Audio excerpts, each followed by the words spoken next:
Hello and welcome to English Literature. My name is Meryem Mulac and I'm the founder of English Literature. And today we are talking about how to read with understanding.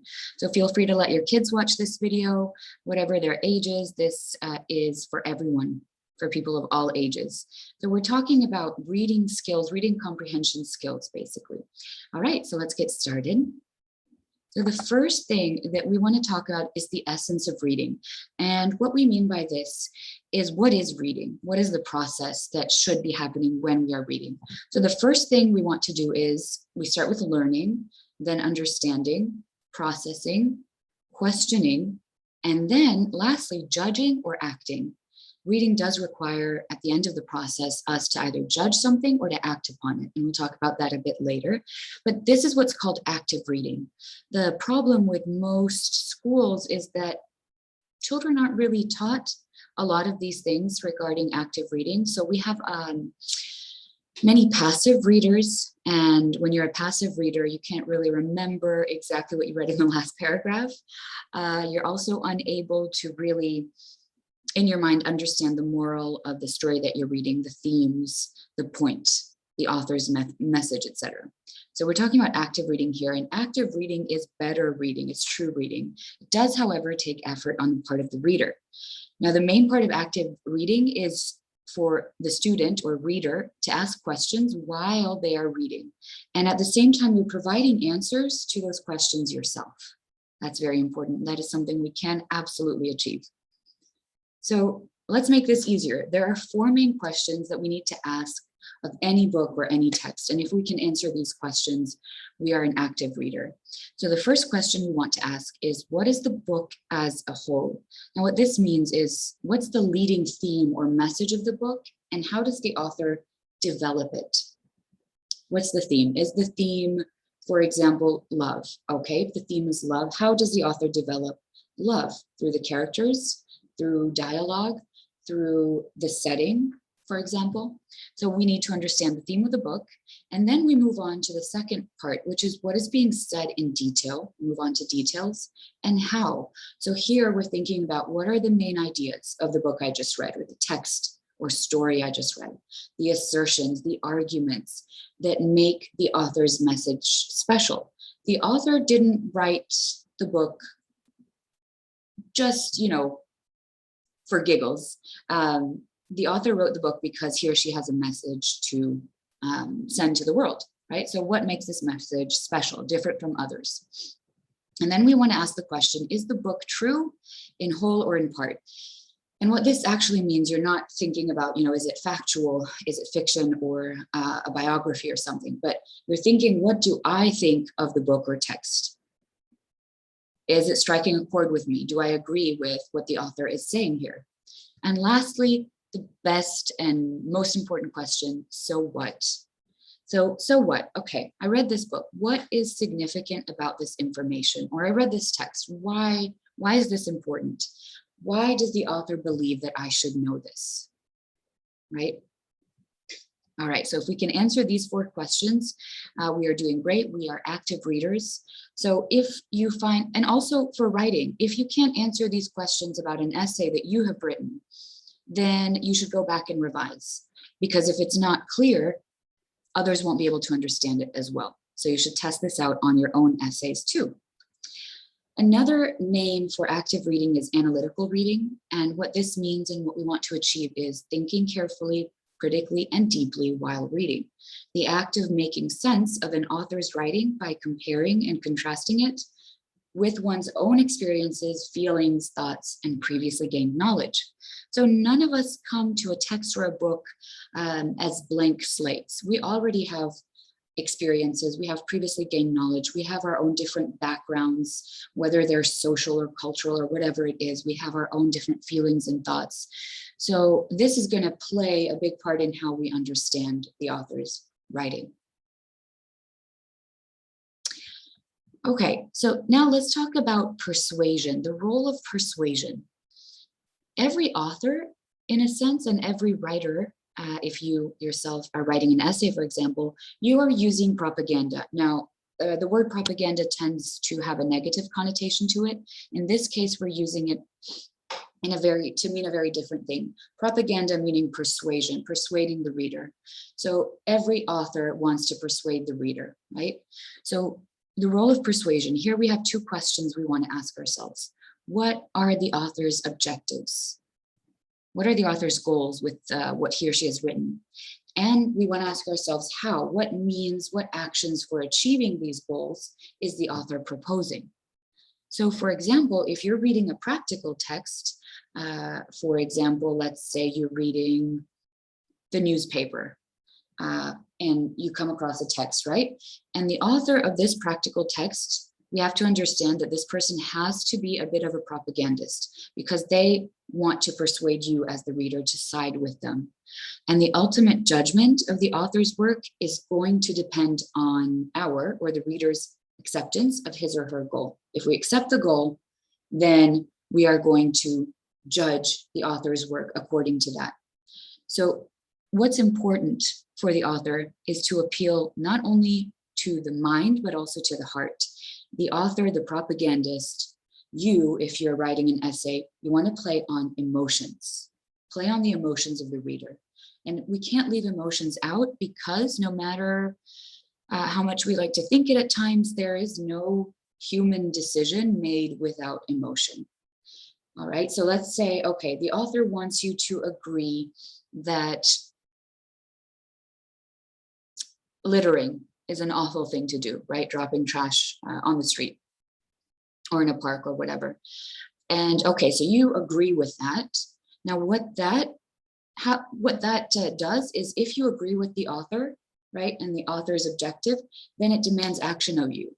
So agreement is the first goal of the author. And then the reader has to take some kind of action, whether it's going to be maybe if you were littering, you stop littering, or if you see trash on the ground, you pick it up. There's going to be some kind of action.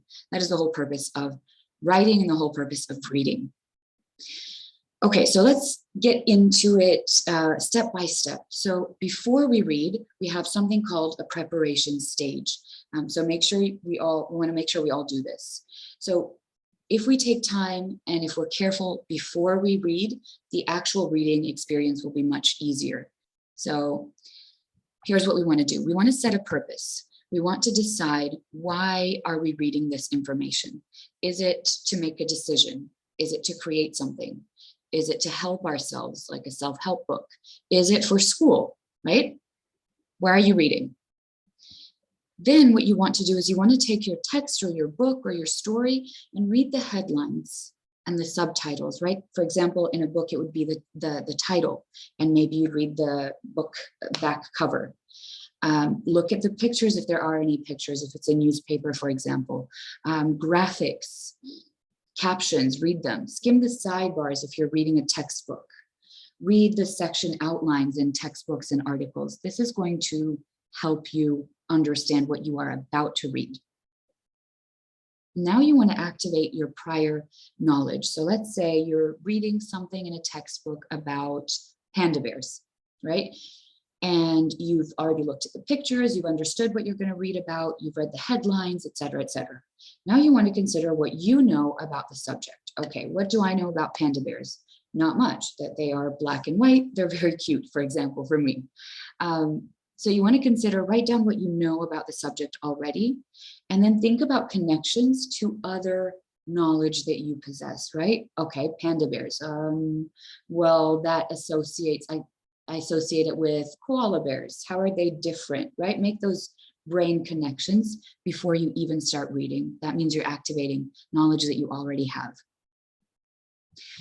Always write down some questions, right? So you want to make some predictions about the information that you expect to find.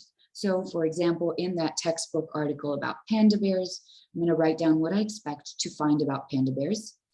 I'm going to write down some thoughts or questions that I have, something that I've wondered about. For example, are panda bears extinct might be a question that I would write down because I've been wondering about it. And write down any questions that you think might be answered by the text. Okay, so I've checked out I've scanned the text. I think it's going to tell me, what do panda bears eat? So I'm going to write down that question because I think the text might answer it for me. Then you're going to set a reading speed. There are different reading speeds. So if you're a good reader, you're going to adjust your reading speed rate to fit the text and the purpose of why you're reading. So again, think about why you're reading and what you're reading, and then you're going to pick a speed. So we have first gear here. This is very slow, thoughtful reading. You want to use this when the text you're reading is difficult, is complex. It's something new for you, right? Or you want to remember very important information, and this information is going to lead you to take some kind of action. That's the first gear. Second gear is what we call relaxed reading. This is when you're just reading for fun. The text is simple. Let's say you're reading a magazine or a book that you've read before that you enjoy, and it's simple, it's just fun, right? So here is second gear. You can read faster. Third gear is when you're not even reading, but you're skimming. This is great, for example, when you're answering, let's say, essay questions on a text, on a test about the text. First, you want to skim the text. So this is not fully reading, but kind of it's just scanning the text when you need some basic answers or you need some information quickly, right? You don't have to read every word. You just have to locate the information you read. So for example, let's say you're answering some questions on a test and it's asking for the year of something, right? So you don't want to read the whole, you don't have a lot of time, so you don't want to read the whole text. You're looking for years. Okay, I see 1947, 1945. Okay, let's see. Here's the answer, right? So this is quick reading. And fourth gear is extremely quick reading. You're scanning the text very, very quickly. You are looking just for a particular word, a particular concept. So your eyes are just quickly moving right over the page until you find exactly what you're looking for. Like, for example, oh, I want to know the name of that character or the name of that writer. I can't remember it. I'm looking for names. That's it. I'm not reading at all. Okay. So let's review. So before reading, we want to preview what we're reading, get to know it. We want to activate our prior knowledge. What do we know about the subject? We want to write down our wonders, right? What are questions? Write them down, and we want to set a speed. Typically, when we're reading novels, unless they are simply for fun, when we are reading novels or short stories, literature in general, we want to start with first gear, right? We're going to read slowly and thoughtfully. Now you've basically prepared your brain. That means you're ready to read. And what you want to remember is that reading is thinking. So we want to make sense of what we're reading while we are reading and not have to go back a million times. So we want to think while we read. So how do we do that? Okay, so if you are someone who's artistic or you like doing drawings, illustrations, you can do that. You can use illustrations to help you create these mental images. So you're creating a mental movie. Now, if you don't like drawing, what you could do is, for example, create a mind map, right? Where you have the name of the novel in the middle, and maybe you have, let's say, characters over here, and this character, Anna, and this character, Bob, etc. Right? So you're creating mental pictures in your mind of these characters, and this will be very helpful to you. So you're visualizing in your mind. Then you want to predict. And you do this with novels or textbooks or any kind of text, really. So you want to pay attention to the section headings, the subheadings, so that it helps you know what's coming up, right? It could be titles of chapters. You could guess based on the title of a chapter in a novel, you could guess what's coming next or what that chapter could be about. Or if you're reading a textbook, for example, like reading Explorer, you want to read the headings and the subheadings and, okay, well, pandas in the zoo. Okay, now I know that we're moving on from pandas in the wild to pandas in the zoo. And you want to create those questions either in your mind that you have or write them down and search for answers as you read. Okay, so now we're going a bit deeper into identifying topics, main ideas, supporting details. This is all part of literature. So if we're looking at textbook, if textbook chapters, articles, paragraphs, sentences, passages, everything in what we're reading, everything has a topic and a main idea or main ideas and topics. So the topic is the general theme or the message. So let me see if I can think of an example. For example, the topic of, let's say, a fable or a fairy tale could be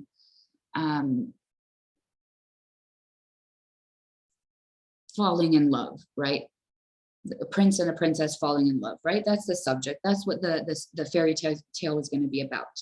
Now, the main idea is the key concept being expressed. So what is the author telling you about falling in love? Okay, well, the main idea of the author is that, well, in fairy tales, at least, it's very easy to fall in love and everyone lives happily ever after, right? Everyone that's good, that is a good person, lives happily ever after. That's the main idea, the message. And then we look at details. So we're looking at big details, small details, major and minor. And these details have to support the main idea.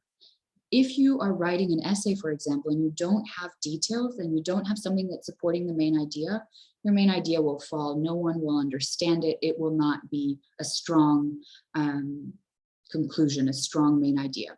So how do we do that? We support the main idea by telling how, what, when, where, why, how much, how many, answering these questions. Okay, now let's look at getting a hold of the main idea, grasping or understanding the main idea. So if we look at paragraphs, a paragraph is basically just a group of sentences, and they're all related to one central topic or one central theme. And every paragraph has this key concept, has a main idea. So the main idea is that most important part of piece of information that the author wants you to know about the concept of that paragraph, right? So for example, in our panda example, let's say there's a paragraph about pandas in the zoo, which we talked about. Now, what's the main idea of that paragraph? Well, it could be that pandas in the zoo live a much safer, but also much less natural life than pandas in the wild. That would be the main idea. All right, so usually the main idea is stated at the beginning of the paragraph, usually at the beginning. It could be in the middle, it could be at the end, but typically it is at the beginning, and the sentence in which our main idea is stated is the topic sentence of that paragraph. And the topic sentence is typically at the beginning of the paragraph. And it tells us the general theme. What is the paragraph going to be about? What's it going to talk about? Excuse me. And it's usually first. So identifying the topic. So the first thing, wow, sorry, I'm losing my voice. But the first thing that we must be able to do as readers in order to get at the main idea of a paragraph is to identify the topic. What's the subject of the paragraph? So it's very easy. The strategy for identifying the topic is just to ask yourself the question, what is this about? All right, this is about pandas in zoos. Okay. And then after we have that kind of introductory, we have an expository paragraph. These are supporting sentences. These are our details, right? So let's say at the beginning of our paragraph, our topic is pandas who live in zoos are sadder than pandas who live in the wild. That's a crazy example, but there we go. And then after that, well, I need to support, the writer needs to support this topic. So we're going to have major and minor details that help to explain or that prove the main ideas. So we have facts, reasons, examples, definitions, et cetera, et cetera. All right.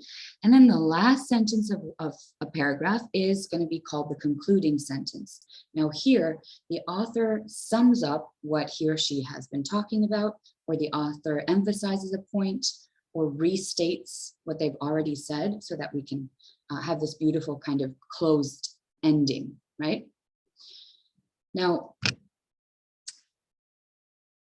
for example, with our panda situation, an ending or the last sentence of a paragraph could be a restatement. For this reason, right? Let's say, for this reason, pandas who live in zoos are sadder than pandas who live in the wild, and we must change that immediately. There we go. Okay, so we've got some practice that we want to do here. Okay, so what we're going to do is we're going to read, I'm going to read this paragraph out loud, and you can pause the video and read it by yourself and write down in your own words what you concluded from the information. What's it about? So here we go. The rules of conduct during an examination are clear. No books, calculators, or papers are allowed in the test room. Proctors will not allow anyone with such items to take the test. Anyone caught cheating will be asked to leave the room. His or her test sheet will be taken. The incident will be reported to the proper authority. At the end of the test period, all materials will be returned to the proctor. Failure to abide by these rules will result in a failing grade for this test. We've got a full paragraph here. Now, what are we able to understand or guess or conclude from this information? Well, here's what we should have done. We should have underlined the first sentence in the paragraph. That is our main idea. The rules of conduct during an exam are clear. How to behave during an exam is very clear, okay? And what can we conclude from the information? Basically, our conclusion is, if you do not follow the rules of exams, you are going to automatically fail the test. And our concluding information is found in the last sentence. It says, failure to abide by these rules will result in a failing grade for this test. So what's this paragraph about? It's about rules in exams, and we can conclude from it that if you do not follow these rules, you're immediately failing the test. Okay, now let's do a quick review of what we previously learned before we move on. So before reading, what do we need to do before actually starting to read a book or a text? First, we want to decide why you're reading the text. Then we want to preview the text, check it out, read the headlines, look at the pictures, captions, read the title of a book, read the back cover of the book. Activate your prior knowledge. What do you already know about the subject? Think about that. And then start questioning. Think about questions that the text you're reading might answer.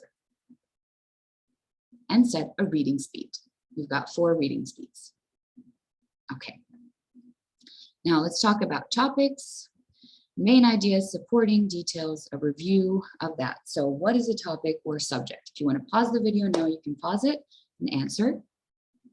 Now the topic is the general message or subject. And we're answering the question, what is this text about? What is this book about? What is this story about? What is this chapter about? Okay, next question. What's a main idea? Okay, the main idea is the key concept of the text or paragraph. It answers this very important question. Why did the author write this text? Why did the author write this paragraph? What does the author want me to know? And what are supporting details? Supporting details are the sentences between the introduction paragraph and the conclusion paragraph that give us additional information and details. In a book, that's right, that's between the first line and the last line of the book. Everything there is pretty much supporting details. Okay, now, don't worry if you forgot some of this stuff. This video will be here for you to review, but now let's practice. Now I'm going to remind you when you can pause the video. Here we go. We are going to talk about inferences, making inferences. So first of all, what is an inference? We do this all the time. We do this naturally. Maybe you don't know you're doing it, but you do it in life, you do it while reading, etc. So sometimes, actually often, a writer is going to leave certain details out of a story so that he or she can make it a bit more dramatic or funny, humorous. And then if that happens, if some details are left out of a story, then it's up to us, the readers, to draw our own conclusions based on the information that we have been given. And these conclusions are known as inferences. So basically what we're doing is we're looking at clues, the author gives us in order to come to a conclusion. So how to make an inference? How do we do this? Well, first of all, we want to use what we read about the characters in a book and the plot details. We also want to use our common sense, right? Common sense, logic, and our own experience. Maybe we've had some experience with this topic, this subject, so we'll be able to answer and make an inference. Use these things to fill in the missing details. There are a lot of missing details in literature, and this is wonderful because if writers filled in all the details, the books would be so dry and boring and almost impossible to read. So, all right, help me make an inference here. Now you can pause the video after I finish talking about, after you look at this picture and you look at the caption here. All right, so we've got, what do we have here? We've got mom who looks really angry. We're in a kitchen. We have a jar of cookies that mom is holding with the lid open. We've got a little boy. We're going to guess that the little boy is her son. Probably, that's an inference. He's wearing a little t-shirt that says Yale 1966. So maybe the year is 1966 or it's in the 60s. And this little boy is doing this with his hands. So it looks like he's trying to explain something to his mom. Okay, let's go down and read the caption. And the darn ants kept carrying them away, crumb by crumb, until they were all gone. That's my opinion. Okay, this is what the little boy is saying. All right, think about it for a bit. What can we infer from this picture? What has happened? You can pause the video here. Right, I'm going to move on now. Okay, so how do we make an inference? I see plus I know equals I think. So I see an angry mother with a cookie jar, a distraught little boy trying to explain something about ants carrying something away, crumb by crumb. I see crumbs on the floor. I know that ants could not have carried all of the cookies away. I know he's talking about cookies, right? I know he's lying because that's impossible. And I know he's probably, and I know he's explaining to his mother. So I think, what do you think? So I think the little boy has eaten all of the cookies from the cookie jar and his mother is really upset about it, but now he's lying to her, telling her that it's not him, it was the ants that ate all the cookies. Obviously, judging by mom's face, she's very upset and she knows that her son is lying. All right, again, so that's my inference, and I'm probably also going to go deeper and infer that this little boy is probably going to get in trouble, again, based on mom's face and the fact that he is lying. There we go. If you did it, congratulate yourself, good job. Okay, so how do good readers make inferences? So let's see what we use. We use word or text clues in order to make guesses or inferences, picture clues if there is a picture. We define unknown words. If there's a word that we don't understand, we try to understand it based on context. If we can't, then we're going to go to the dictionary and define it. That'll help us. We're going to look for emotions. We're going to look for feelings. We are going to use what we already know as human beings. We are going to look for explanations for why something happened or why something could have happened, for events. And most importantly, we're going to ask ourselves questions. We are going to ask ourselves questions. Okay, so let's make an inference. I'm going to read this paragraph and we're going to make an inference about it. After I finish reading, please feel free to pause, think about it, make your inference, come back, see if you're right. Okay, Miss White has recess duty. Jacob finds a frog, picks it up, and runs over to show it to Miss White. Miss White screams, jumps, and runs as fast as she can into the school. Okay, let's say I don't know this word here, recess. Okay, I'm going to go ahead and check it in my dictionary. Okay, recess, break time from school activities. Okay, so playtime. Okay, you can pause the video now. Let's see what we infer. All right, so what can we infer from this passage? Well, we can infer that Miss White is terrified of frogs. She's very scared of frogs, and that is why she has jumped up, screamed, and ran away into the school. Jacob probably doesn't know this because he runs over to show it to Miss White. Jacob likes frogs. He thinks his teacher will like frogs as well.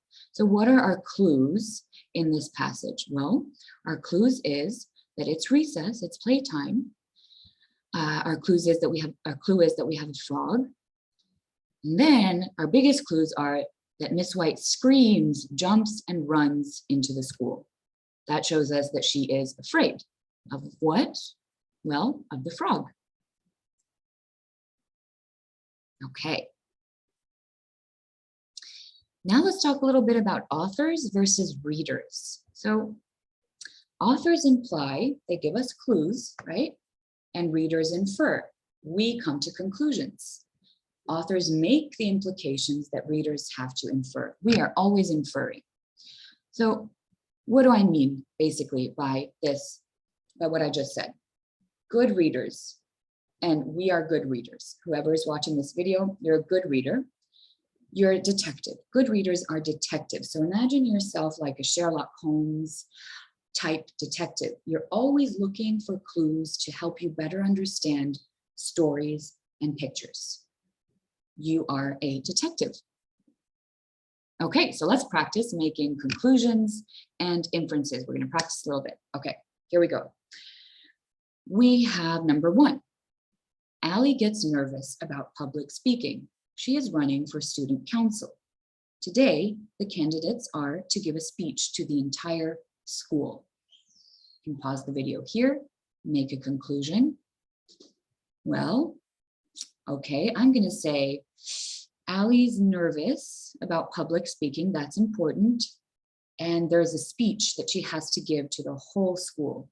So the conclusion that I came up with is that Allie is feeling extremely afraid and nervous today. Allie is not feeling good today. That's my conclusion. Perhaps you concluded something different. That's okay. If you've come to a conclusion, feel free to type it in the comment section below this video. Type all your conclusions down and I will check them. Okay, let's go to number 2. I told Chip that our favorite singer would give a free concert on Thursday. He laughed at me. On the day of the concert, Chip didn't show up. Well, all right, free concert on Thursday. Chip and this person are probably friends. He laughed at me. So if someone laughs at me when I tell them something, they probably don't believe I'm telling the truth, right?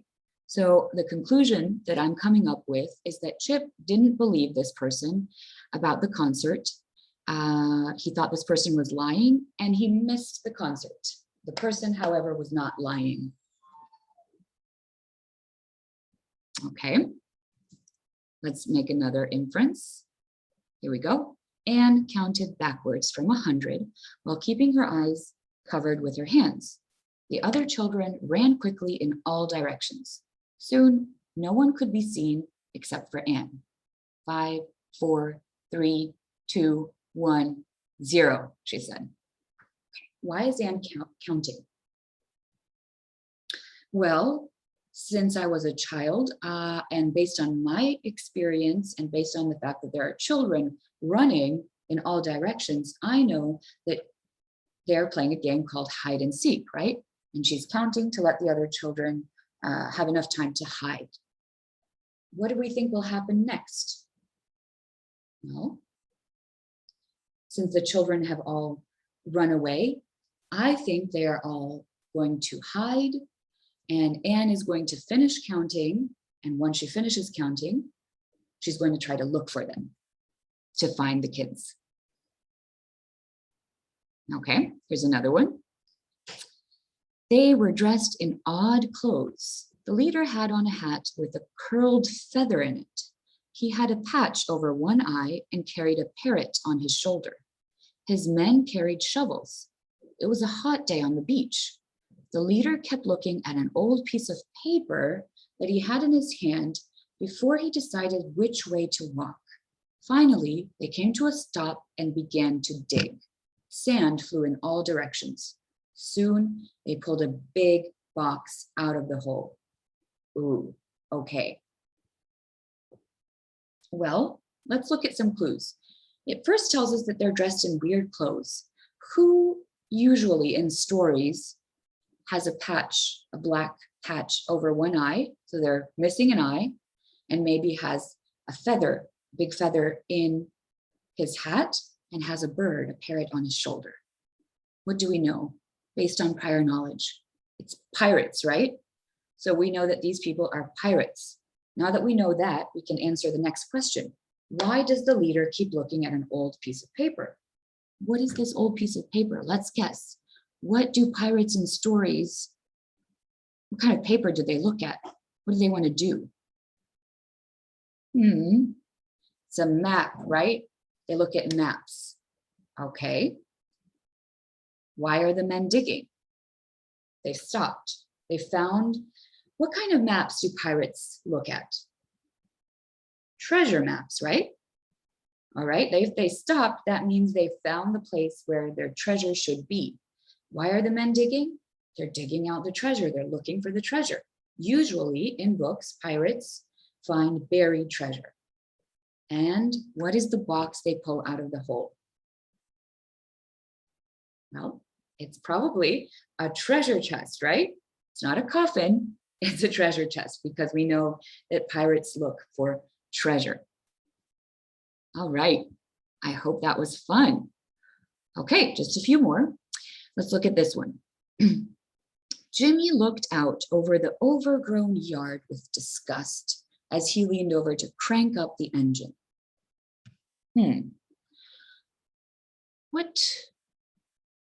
Who is Jimmy? What is Jimmy's job? He's looking at an overgrown yard. Yards are full of grass, right? And overgrown means that this grass has gotten way too tall.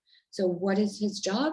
His job is to mow the lawn, to cut the grass with a machine or a lawn mower.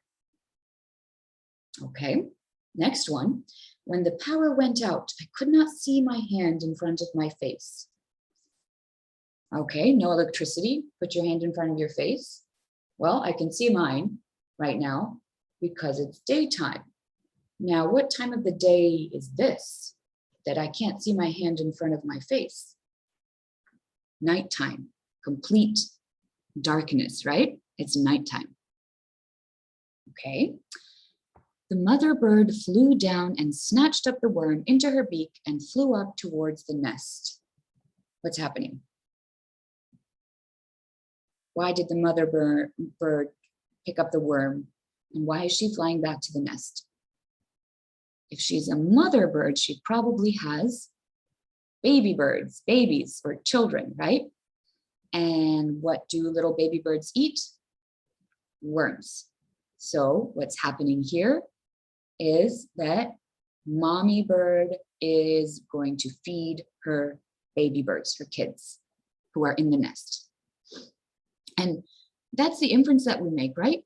But the author never told us explicitly. The author never said the mother bird is going to feed her baby birds who are up in the nest. The author never told us that.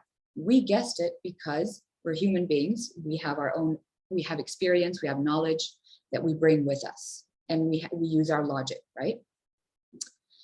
Okay, next one. Carefully, Annie held the tool and got ready to pound the nail into the board.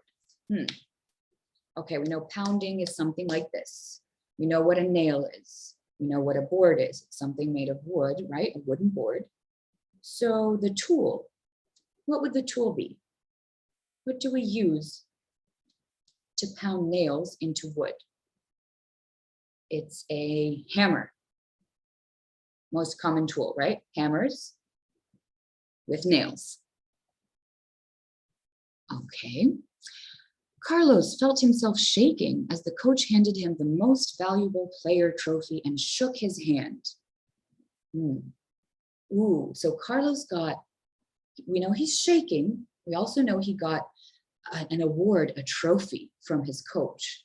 Now, people who are shaking might be shaking because they're afraid. But is Carlos afraid? No, Carlos is really excited. He's also a little bit nervous. Why? Because he's being given this trophy by his coach. He's very proud of himself and excited and a little bit nervous. The monkeys swung on their tree limbs, the elephants sprayed themselves with water, and the lions roared loudly.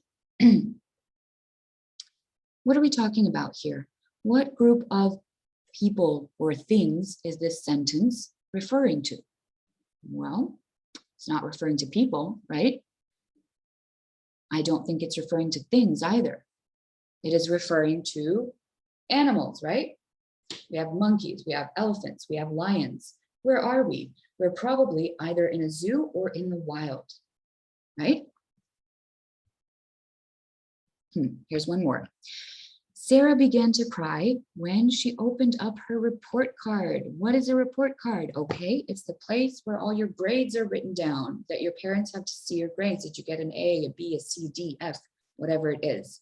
So Sarah opened that and she started to cry. What's the problem here? Sarah's not happy, we can tell, right? Why is she not happy when she looked at her report card? She probably got really bad grades, right? Her grades are terrible. What could be a solution to Sarah's bad grades? Well, we know that if we get a bad grade, we can improve it by studying harder or by getting a tutor, right? So there are solutions here. Okay, so if you got through all of that, great job. Seriously, really great job. I'm very proud of you. I hope you enjoyed it. I hope you enjoyed making inferences. Feel free to go back and watch this again and again and use this whenever you're ready to read a new book or you have a class assignment or even a test where you're going to have to do some reading, comprehension, and then answer some questions. Additionally, for the inferences, make sure to leave me your answers in the comments. What were your inferences? Did you get them right? Did you get them wrong? Any questions that you have? And for the parents here, welcome. It's a pleasure to have you here. And if you would like to get in touch for one-on-one tutoring with your child regarding English and English literature, please feel free to do so. I will leave my information in the description box below. All right. Goodbye, everyone, and happy reading.